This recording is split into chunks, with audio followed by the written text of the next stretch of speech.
you got to do? Okay. You want to take Max? He needs one. Right? I mean, he doesn't need a big one, but he needs the back shaped up and. I don't know if it's a 10. Okay. An office real quick and then we'll get one. Oh. Okay. I'll take it. Okay. Yeah, he doesn't need one for it.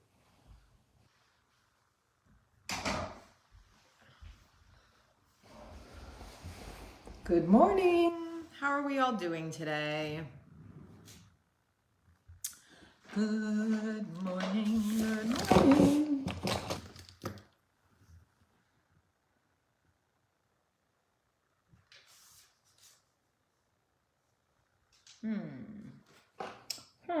What's this? Go down to the river.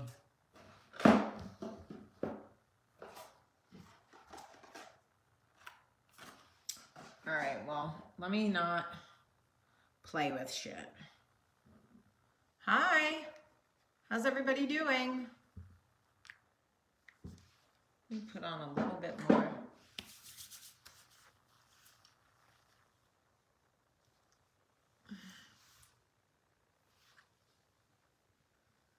Hi, good morning. Buenos días. Feliz viernes. Lapis birthday. Lapis birthday puyu. Lapis birthday puyu. Z z z z z zooey. Zippity poo papi. How's everybody doing? Good morning to you. Good morning to you. Girl, my Botox does not look good. That's a lie because I haven't had it in months. And hey, Greg. And I got wrinkles everywhere. But I don't know if that was passive aggressive or if you were really trying to say I look young. Maybe it's the sleep. What up, Point Pleasant? How's everybody doing? Buongiorno. All right, anyway, is that outfit supposed to be that wrinkly? No, I just didn't. Jesus, you guys are fucking tough this morning. Woo! Chile! No, probably not. I just didn't iron it.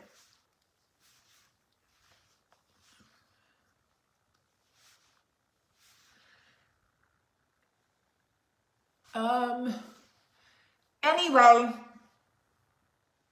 how's everybody doing? Y'all, let me tell you something.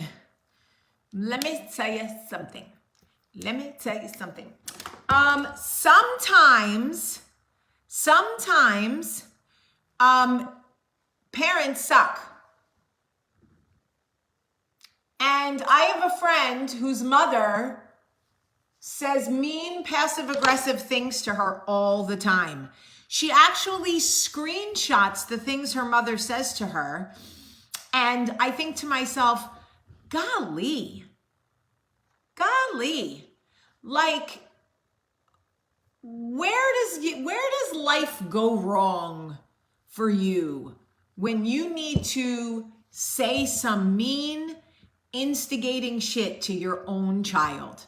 Like, your own child is just out there living their best life, just trying to live life.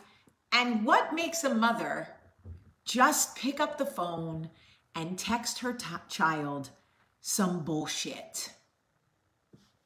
I honestly, like, my child is probably out there too happy. Let me text her some shit so she can feel like she slid down a mountain of razor blades and landed in a pool of alcohol. Anyway, my girlfriend sent me a text message of something that her mom said to her. I literally called her and was like, how does the woman who gave birth to you speak to you that way? Why? How? What is that? What? I would never do that to my child. Never. And I'm not a perfect mother. I make a lot of mistakes, but like, I don't get it. All I want is for my child to live a happy, like honest life, you know? Like, just be great. Just go be great. Anyway, I said to her, you know what? It is perfectly okay to mute your own mother. Mute that mouth. Mute, what the fuck's the word? Mute that miserable mouthpiece. I'm sorry, but your birth canal does not give you the right to shit on people.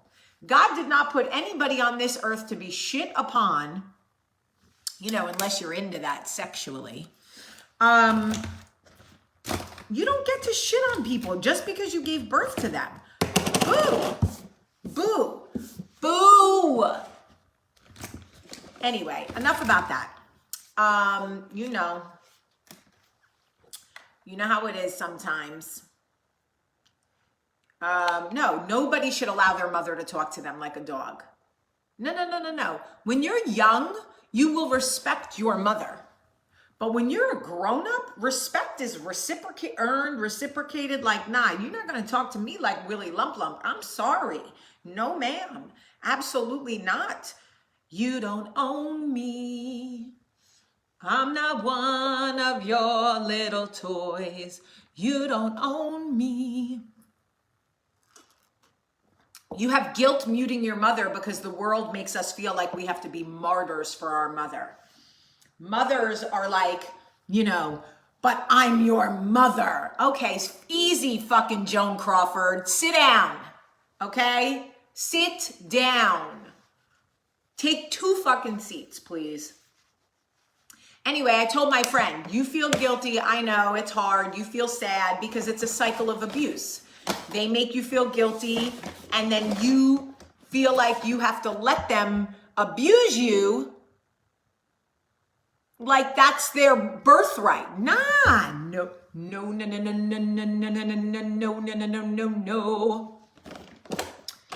Anyway, I would just like to say that my father never abused me. Never. Not one time. The man never said a cruel word to me. He never, ever, ever tried to belittle me, diminish me, dim my light, have me lie about who I was. He never shit on me. He never shamed me. He, like, look, you know, was he like the best father in the world? Yeah. Yes, he was, actually. Thank you for asking. He never did. I just want you to know that it is possible to have a parent who doesn't shit on you. My father never in a million years would have said an abusive, harmful, shameful thing to me ever. He just thought that I hung the moon. I mean, obviously I did, but. All right, so I want to talk to you about destination, life destination. There was this project that I really wanted to do. And I found out that somebody is already like trying to do it. And for about an hour, I was so depressed and miserable and mad at the world and got into like that. Yes, Demetrius, sometimes you got to swing metaphorically. Now, don't lift your hand to your mother, but sometimes you got to emotionally swing back. Anyway, so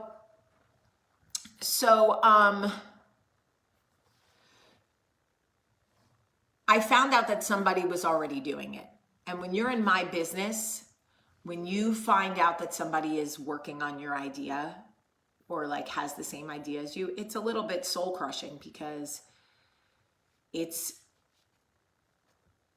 hard. It's hard to know that something you're so passionate about is already being done by somebody else. But it is what it is, right? There's nothing you can do about it. But anyway, for like an hour, I want to just keep it real with you. I was so sad. I wanted to cry. I wanted to blow up Hollywood. I wanted to be miserable. I wanted to blah, blah, blah, right? And then what I realized is no matter where you want to go in this life, somebody will beat you to it. No matter what you want to do, no matter where you want to go, no matter what ideas you have, no matter what job you want, what business you want to start, what kind of love you want to have, what kind of story you want to tell, what kind of name you want to give your child or outfit you want to wear or wedding dress you want to design, somebody will already have done it. Somebody will already be doing it. Somebody will beat you there. So now what? Do we give up on everything because somebody's ahead of us? I was looking yesterday at a very famous singer, very famous. Like, I think she's a star. And she was sharing how she feels like everybody in the business is ahead of her. And I thought to myself, well, golly, if she feels left behind, if she feels not accomplished enough, if she feels like, you know, like everybody's ahead of her, how do the rest of us feel? There's always somebody who will be ahead of us. So now what? Do we just derail everything we want to do, everywhere we want to go? Somebody I know, when I was pregnant with Max, there was a girl who wasn't telling anybody her baby name because she was so afraid that somebody would take the name. And I thought to myself, that's so weird, because unless you're naming him Fufu or fucking Gabba Gooba Juby Jop or I don't know, Rumpa Pum Pump, somebody got the name. Somebody got the name. I don't care how original you think the name is. There are just in America alone 300 million people. You think somebody don't got a kid named Gabba Gooby Jababa? Somebody got that. You know what I'm saying? So, somebody is already writing the book you want to write, cooking the brownies you want to cook, painting the paintings you want to paint. Sure, there's some original stuff, but